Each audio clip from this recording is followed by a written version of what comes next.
राष्ट्रीय राजधानी में वायु की गुणवत्ता बहुत खराब श्रेणी में रही और AQI 391 दर्ज किया गया। दिल्ली के लिए वायु गुणवत्ता बुलेटिन के अनुसार सोमवार से बुधवार तक दिल्ली के वायु गुणवत्ता बहुत खराब श्रेणी में बनी रह सकती है। भारत मौसम विज्ञान विभाग के अनुसार दिल्ली में अधिकतम तापमान 26.7 डिग्री सेल्सियस और न्यूनतम तापमान सामान्य से 1 डिग्री कम 10.4 डिग्री सेल्सियस दर्ज किया गया है।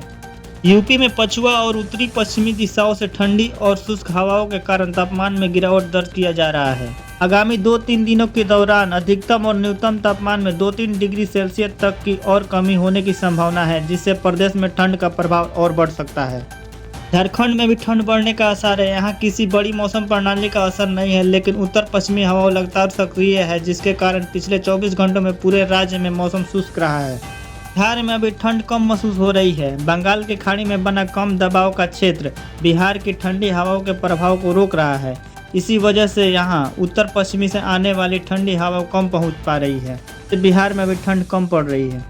रगवाल के किसानों ने DAP खाद के साथ गेहूं की बिजाई शुरू कर दी है। किसानों का कहना है कि वे कई दिनों से इफ्को DAP की इंतजार कर रहे थे, मगर खाद की आपूर्ति लगातार बाधित हो रही थी। 24 नवंबर 2025 भोपाल यूपी में 1.66 करोड़ किसानों ने कराया फार्मर रजिस्ट्रेशन। कृषि मंत्री ने तेजी से काम के लिए निर्देश दिया। केंद्रीय सरकार ने 2025-26 सीजन के लिए चावल खरीदने का लक्ष्य 46.34 मिलियन टन रखा है, जबकि मध्य प्रदेश से सरकार ने गेहूं की MSP में ₹15 का बोनस देने की घोषणा की है। हरियाणा के धान खरीद में घोटाले के आरोप तेज हैं। इस मुद्दे पर किसान नेता गुरनाम सिंह चड्ढूनी ने 26 नवंबर दोपहर को 6 बजे Chandigarh press club sector 27B में प्रेस वार्ता बुलाई है। बॉलीवुड के हीमैन एक्टर धर्मेंद्र ने इस दुनिया को अलविदा कह दिया है। नवंबर को 89 साल के धर्मेंद्र ने आखिरी सांस ली। इसी के साथ पूरे बॉलीवुड और समूचे देश उनके लिए जैसे रो पड़ा। पिछले कई दिनों से जिंदगी की जंग लड़ रहे थे। धर्मेंद्र ने आज हार मान ली।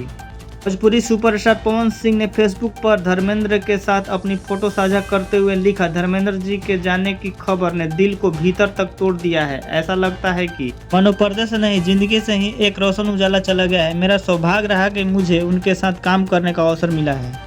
XEV9S नवंबर 2025 को टाटा हैरियर सफारी के साथ नए वेरिएंट दिसंबर 2025 जैसे मॉडल जल्द ही लॉन्च करने वाला है।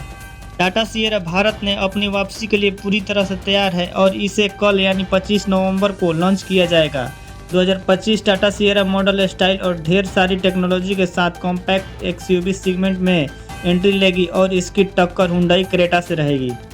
ई-विटारा मारुति सुजुकी की पहली इलेक्ट्रिक SUV है, तो 2025 के अंत में भारत में लॉन्च होने वाली है। यह 18 दिसंबर 2025 को 20 से 25 लाख की कीमत पर आ सकती है।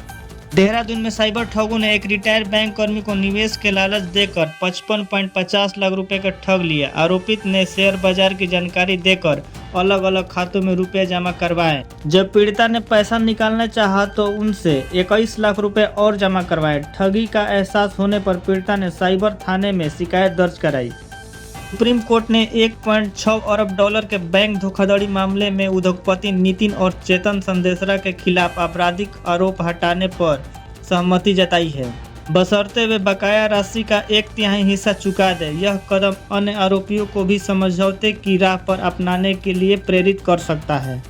बाजार आज सुबह तेजी के साथ खुला था, लेकिन अपनी तेजी कायम नहीं रख पाया और गिरावट के साथ बंद हुआ। सेंसेक्स 0.39% यानी कि 331 अंक की गिरावट के साथ 84,900 के स्तर पर बंद हुआ। वहीं निफ्टी 0.42% यानी 108 अंक के गिरावट के साथ 25,959 के स्तर पर बंद हुआ।